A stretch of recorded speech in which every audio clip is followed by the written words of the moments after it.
Amigos queridos, deixemo-nos envolver pela suave melodia da música que nos enternece os sentimentos, que faz vibrar em nós o que trouxemos de melhor, para juntos buscarmos a sintonia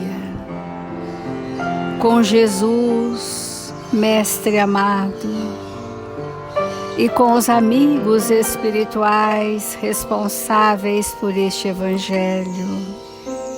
Sê conosco, Senhor Jesus. Derrama sobre nós, nesta hora, as doçurosas vibrações do seu amor. Sê conosco, Senhor, tutelando a nossa existência na terra e fazendo rasgar os véus que anestesiavam a nossa consciência e craquelando as defesas que arregimentamos na indiferença, para que nos sintamos felizes e regozijados, plenificado pelas oportunidades redentoras do caminho. Socorre, Senhor, a nossa indigência espiritual e faze de nós instrumentos dignos e úteis, onde quer que estejamos, possamos aprender a servir sendo médiuns da esperança, da palavra que esclarece, do sentimento que consola, das mãos que se estendem para socorrer, do ombro amigo que acolhe o nosso irmão nas jornadas do caminho. Amado Mestre Jesus, eis-nos aqui, envolva-nos, Senhor, com vibrações de paz e de esperança, e guarda-nos em sua paz, hoje e sempre. Obrigada, amigos queridos, obrigada, Senhor Jesus, e que assim seja, Mestre.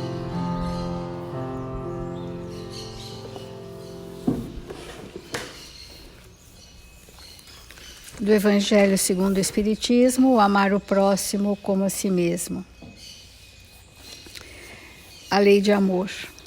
Nos mundos superiores, é o amor recíproco que harmoniza e dirige os espíritos avançados que os habitam. E o vosso planeta, destinado a um progresso próximo por sua transformação social, verá praticar por seus habitantes essa sublime lei, reflexo da divindade.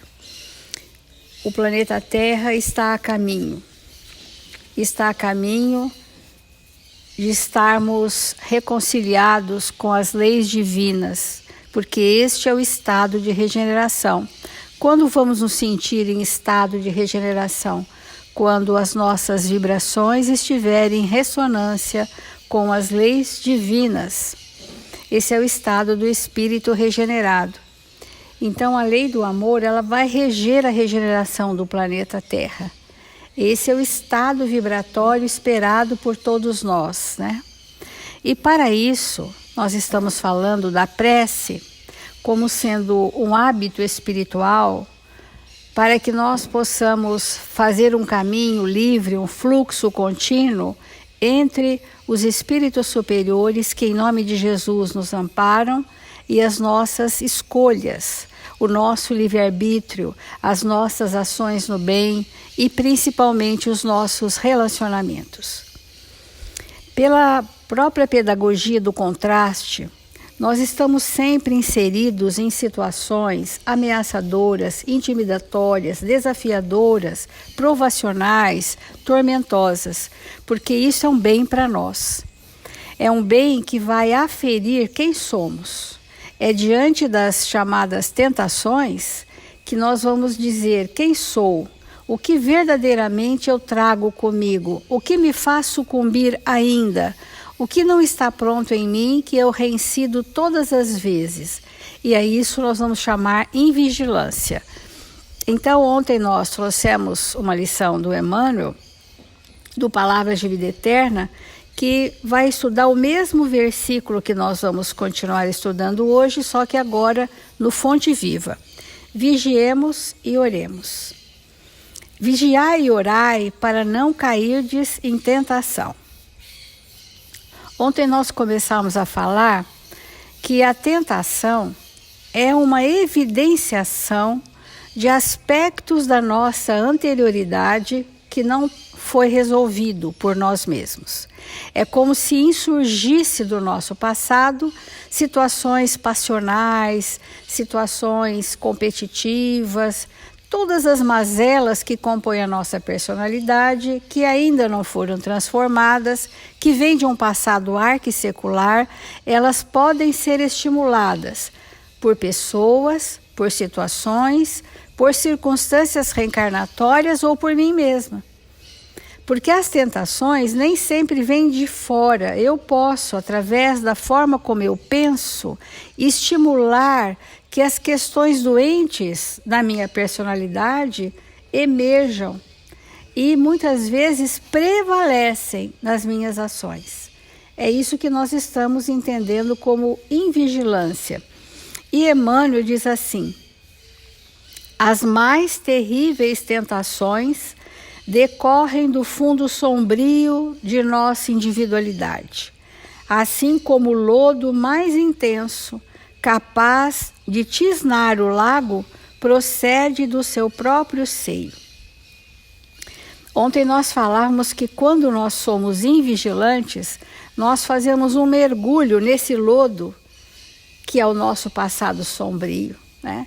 E ficamos naquela vibração, chafurdados nesse lodo, nesse visco de vibrações densas. E esse visco de vibrações densas é que nos materializam o perispírito. O materialismo é um estado de visco, de densidade vibratória das nossas elaborações, né? Então, renascemos na Terra com as forças desequilibradas do nosso pretérito para as tarefas do reajuste.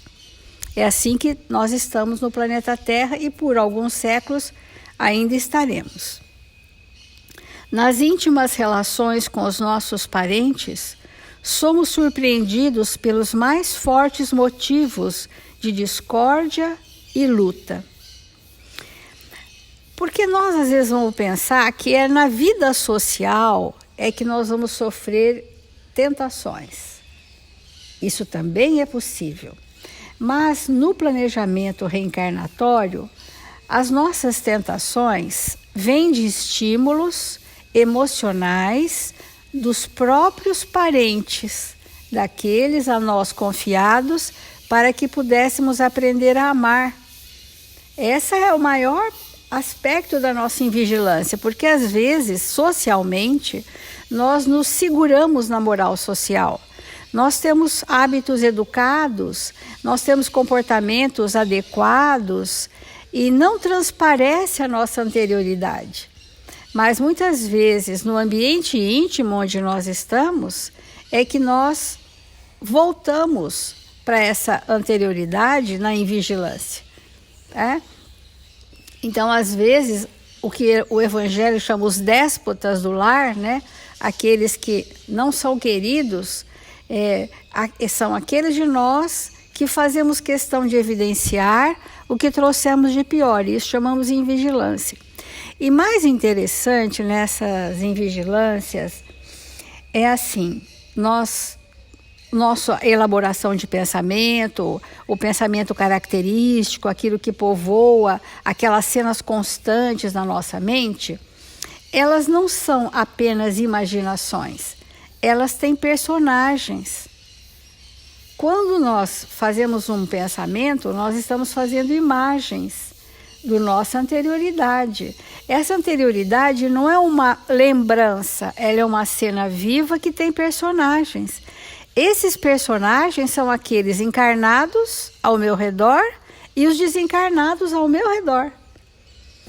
E essa legião de desencarnados que fizeram parte do meu passado, o momento que eu aciono essa anterioridade, eles vêm para atuar exatamente como atuavam antes, porque eu estou dando o cenário, eu estou dando o fluido vital, eu estou dando a cena. Eles vêm e atuam conosco conforme é do repertório deles de 200, 300 anos atrás. E é isso que nós estamos chamando de invigilância, né? Nas raízes de nossas tendências, encontramos as mais vivas sugestões de inferioridade. Então, ontem nós falamos que a prece, ela é um agente saneador, é um antídoto, né, que faz modificar essas vibrações doentes, de tanto nós fazermos diferente, criar novos hábitos, novos sentimentos, lutar para termos relacionamentos felizes.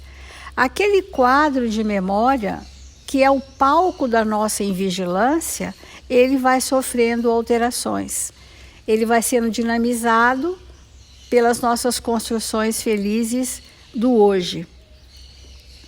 Em nós mesmos podemos exercitar o bom ânimo e a paciência, a fé e a humildade. Em contato com os afetos mais próximos, temos copioso material de aprendizado para fixar em nossa vida os valores da boa vontade e do perdão, da fraternidade e do bem incessante. A gratidão, né, que temos que ter a Deus por estarmos vivendo a segunda palavra do alfabeto divino, que é a reencarnação com o seu planejamento, de nós podermos aprender o que é o perdão no ambiente íntimo, a fraternidade pura no ambiente íntimo, o bem constante no ambiente íntimo, para que quando nós estivermos no mundo social, na casa espírita, no trabalho, no estudo, nós tenhamos uma experiência forte adquirida para ser compartilhada com aqueles que estão conosco, né? E finalizando, diz Emmanuel, caminhar do berço ao túmulo, quer dizer, toda a jornada de uma existência, sob a martelada da tentação é natural, é para isso que viemos. Afrontar obstáculos, sofrer provações, tolerar antipatias gratuitas e atravessar tormentas de lágrimas são vicissitudes lógicas da experiência humana. Nós viemos para estar submetidos a isso. A vigilância, que é esse estado de comunhão e sintonia com os amigos espirituais, é que vai fazer com que esta pendência evolutiva seja resolvida. Então, o recurso da prece nos vai trazer um bálsamo que alenta de esperança, intuições que nos façam caminhar sem esmorecer no caminho. É isso que nós estamos chamando de comunhão. E comunhão é sintonia, similitude, identificação, né? Quando nós estamos em similitude fluídica da equipe espiritual que nos ampara, nós teremos a força necessária para vencer as nossas más paixões.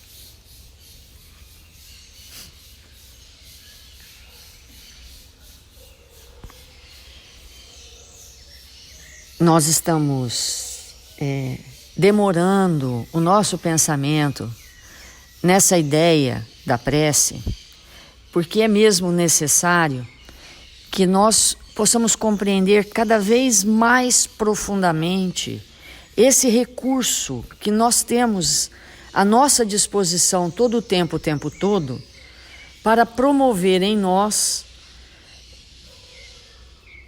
socorro íntimo e vínculos espirituais com Deus, nosso Pai.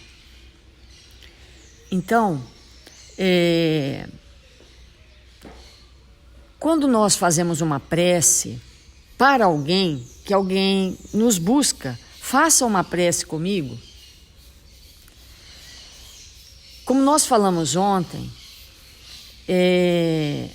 quando nós estamos fazendo a prece e falamos determinadas frases, se aquele que está nos ouvindo prestar atenção e acompanhar aquele pensamento que nós estamos desenvolvendo na hora da prece, ele se desliga, o espírito se desliga daquele conteúdo pernicioso que ele está mergulhado.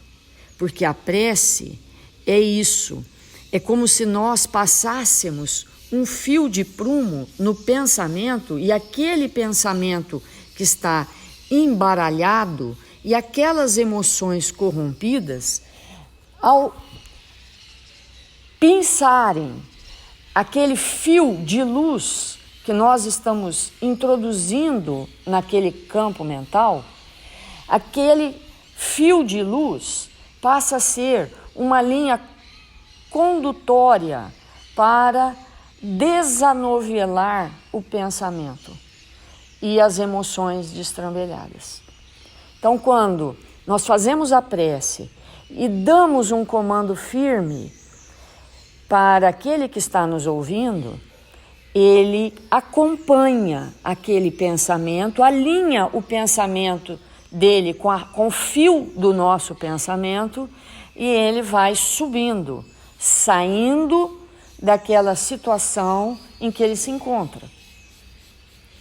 É por isso que a prece, ela é esse fio condutor que realmente nos vincula ao mundo superior, às vibrações mais elevadas. Então, quando alguém está com medo e pede para que nós possamos fazer uma prece com esse alguém para libertá-lo, mesmo que seja momentaneamente, daquele estado de medo, as nossas falas, o nosso pensamento deve gerar imagens que possam contribuir para que aquele espírito caminhe naquela direção que nós estamos falando, mentalize verdadeiramente o que nós estamos expressando com os nossos sentimentos e com isso possa recompor o seu equilíbrio. Por isso o texto de ontem é a prece recompõe, né? E como nós estamos abordando o tema saúde e prece dentro desse contexto, é importante que nós possamos compreender algumas coisas que a doutrina espírita nos trouxe como entendimento, que a ciência humana ainda vai gastar mais de século para entender e postular. Então, por exemplo, quando o Chico, junto com a equipe que o assessorou durante a reencarnação, para trazer para nós conteúdos que pudessem elucidar a nossa vida como espírito, ele trouxe conteúdos muito importantes. Por exemplo, a ciência até hoje não explicou como é mesmo que nós, ora, estamos vivos e de repente morremos. O que é que nos mantém vivo mesmo, né? O que é isso que mantém alguma coisa viva, uma célula, um tecido, um sistema, um corpo, um organismo? O que é que mantém? No caso humano, vamos dizer assim, porque senão a gente teria que explicar muita coisa, mas para nós humanos, quando nós fazemos o planejamento reencarnatório e o perispírito, ele fica configurado para uma próxima existência, e naquele momento da concepção, naquele momento que começa a haver as ligações do perispírito com a matéria propriamente dita, naquele instante, esse organismo, perispírito, espírito e primeiras células, começam a sugar, vamos dizer assim, por falta de outra palavra nesse momento, fluido vital para compor aquele organismo. Então, no texto missionários da luz têm um espírito que ele vai reencarnar, ele traz uma série de dificuldades e sabendo que não tem recursos íntimos para lidar com as suas dificuldades de vaidade, de envolvimento com questões sexuais difíceis, com uma série de questões, ele, junto com os amigos espirituais, chegam à conclusão que se ele viesse com algum problema físico, aquilo auxiliaria a conter as suas questões mais complexas que ainda não tinham sido transformadas na sua personalidade. Então, ele, junto com os amigos espirituais, decidem que ele vai vir com um problema na perna, vai arrastar aquela perna. E é claro que para uma pessoa, para um espírito que é altamente sedutor, ter uma perna que ele arrasta, né, é um componente que limita um pouco, não muito, porque, né, mas pode auxiliar. E conforme ele vai ali no ambiente, no ambiente da reencarnação, ele pergunta para o instrutor espiritual que aquele trabalho que estava sendo feito para que ele pudesse reencarnar, quanto que ele iria viver na Terra naquela oportunidade. Aí ele responde, 70 anos. Nós estamos programando para você viver na Terra, programando o perispírito dentro do planejamento reencarnatório que você fez para você viver 70 anos. Ou seja, aquele espírito, ele absorver. Eu vou fazer uma imagem que não é correta, mas por falta de eu conseguir explicar isso melhor, vamos dizer que ele tivesse um balão desses de festa, uma bexiga, e que, obviamente, se você tem uma bexiga pequena, ela cabe 1 quantum de ar.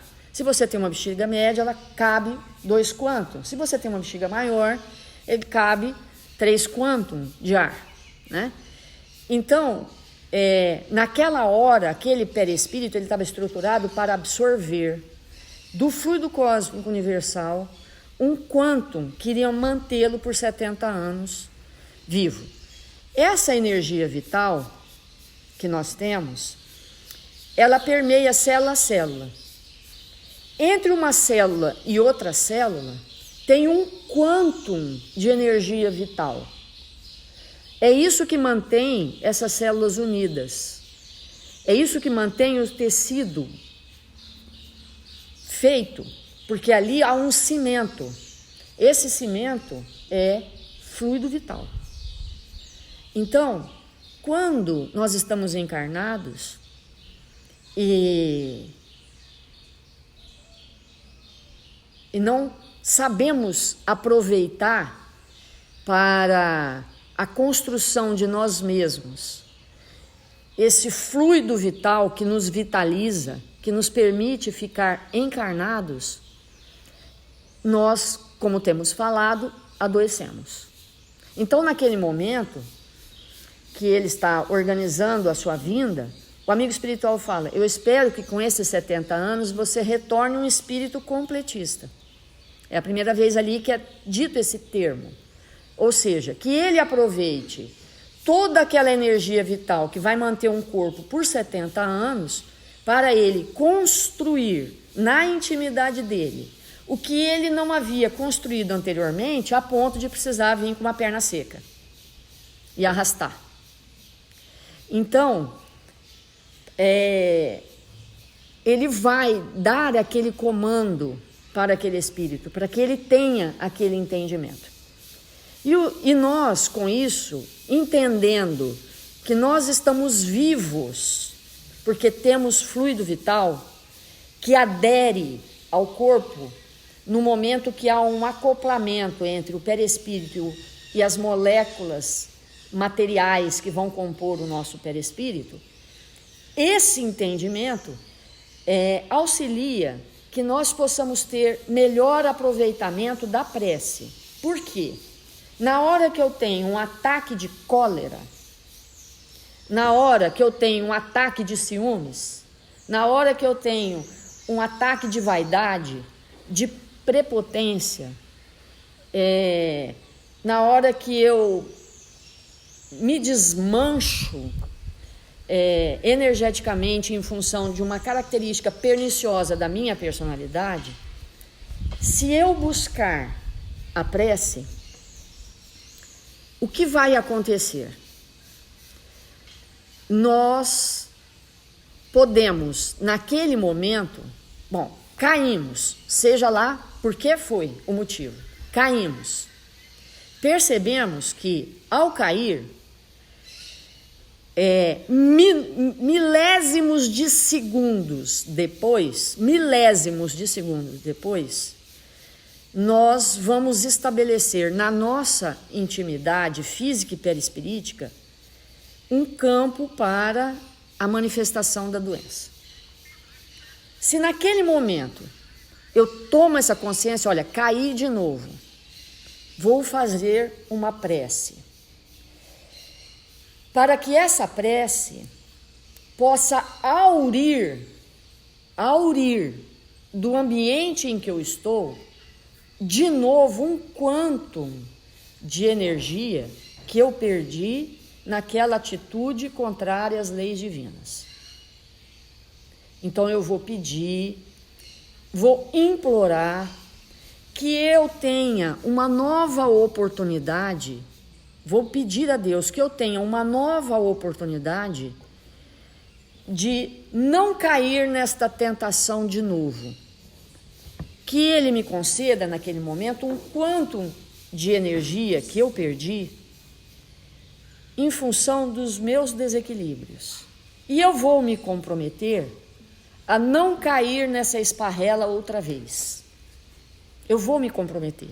E em seguida, naquele movimento que eu percebo que aquele movimento do meu espírito de me auto-prejudicar foi mais intenso do que eu imagino, eu vou buscar, além da prece que eu fiz, eu vou buscar alguém para me dar um passe. Quando eu busco alguém para me dar um passe, eu vou ter que ter a humildade de dizer, por que eu estou precisando desse passe?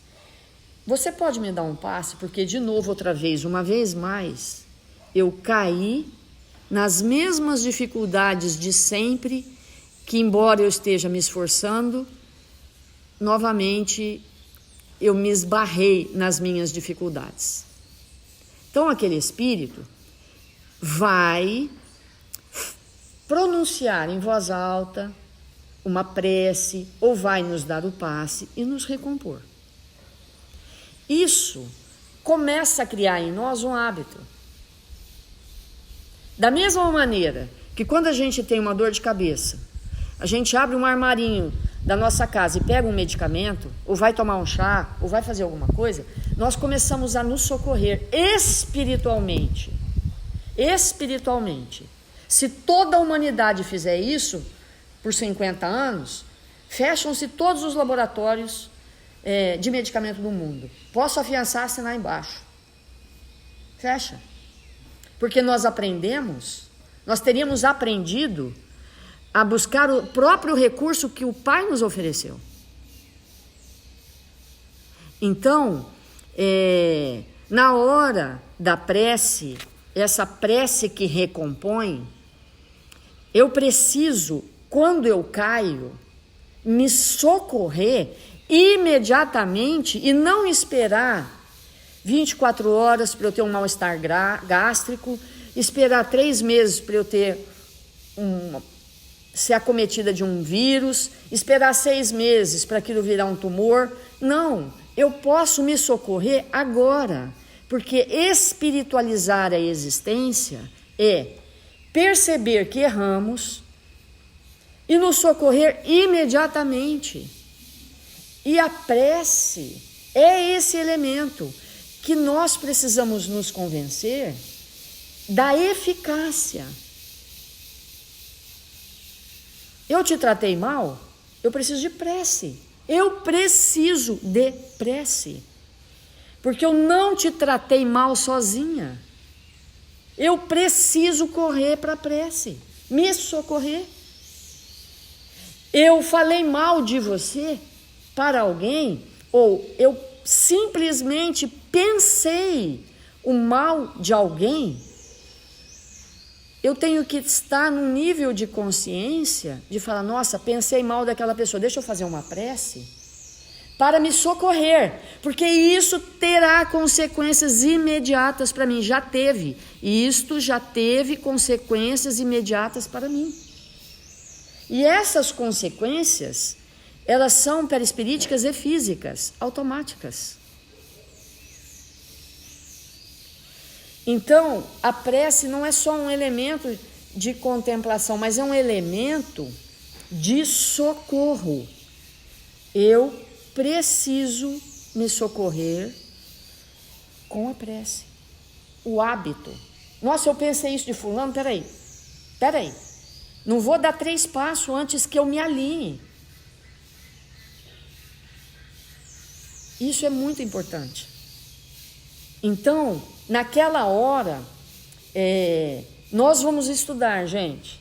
Nós não vamos ver, porque não vai haver tempo. Nós que estamos ouvindo, todos nós que estamos ouvindo, os mesmos bebês que estão no berço, não vai dar tempo deles verem o que nós vamos falar agora.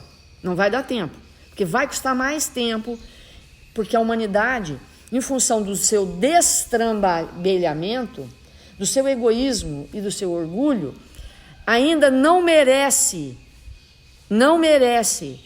ser esclarecida sobre certas questões, e a ciência avançar esse ponto que eu vou dizer. Mas pode escrever que vai chegar um momento que nós vamos entender que o câncer, todos eles indistintamente, que o câncer é com certeza absoluta o destrambelhamento do nosso espírito em relação à lei de Deus, e na hora do destrambelhamento nós não nos socorremos. Porque assim, Deus sabe da nossa pequeneza, Deus sabe. Então Deus não implantou no nosso espírito mecanismo de fazer câncer. Mas Deus, desde o princípio, nos orientou através daqueles espíritos que vieram nos socorrer, que nós poderíamos buscá-lo, que nós poderíamos nos limpar, que nós poderíamos resolver as nossas questões. Então, o que é o câncer? Por uma existência toda, o espírito rouba com as suas destrambelhações o fluido vital do seu próprio organismo, e a célula, sem aquele quantum, se destrambelha, se multiplica, muda o seu patrimônio, o seu código genético, e passa a se acostumar a viver num ambiente de menos energia, de menos vitalidade. Só que para ela viver nesse ambiente de menos vitalidade fluídica, do fluido vital, ela tem que transmutar, senão não dá conta. Ela não foi programada para viver naquele mínimo. Aí ela promove mutações para viver naquele quantum, porque toda hora a gente está destruindo o fluido vital. E elas têm que viver. Então, nós, no futuro, vamos ver isso. Vamos ver isso no futuro. Agora, podemos eliminar com essa parte da história da humanidade? Podemos. De que maneira? Nos evangelizando, nos tornando espíritos ligados, vinculados com o nosso Pai, com as leis divinas. E toda vez que a gente perder fluido, correr, recuperar. E um dos elementos é a prece. Aí sim, nós vamos ter saúde. Vamos fazer a prece.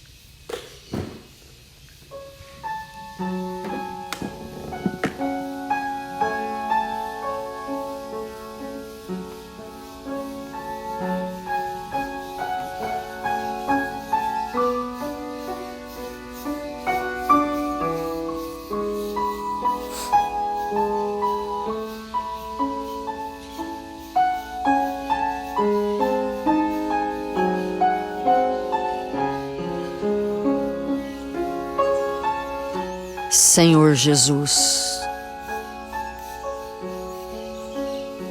divino amigo das nossas vidas, mil vezes obrigado por esse momento, pela presença generosa desses espíritos que nos envolvem com vibrações amorosas, nos convidando, Senhor, a alinharmos o nosso pensamento com as leis do nosso Pai. Que possamos, Jesus, nos entregar com alegria e bom ânimo ao trabalho de nos evangelizarmos, de nos tornarmos espíritos vigorosos, de estabelecermos em nossa intimidade um pensamento coerente com o bem e com a verdade. Que o Senhor, nesta manhã, possa envolver com o seu amor todos os nossos irmãos registrados nos cadernos de vibração da nossa casa. Que o Senhor possa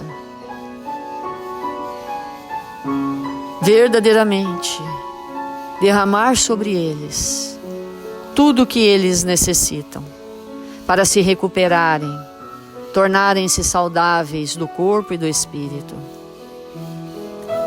E nós outros, Senhor, desejosos de orarmos pelo Brasil, te rogamos que todos os brasileiros possam assumir o seu papel, a sua tarefa, aonde quer que se encontrem, estando na pátria do Cruzeiro ou em qualquer outro continente.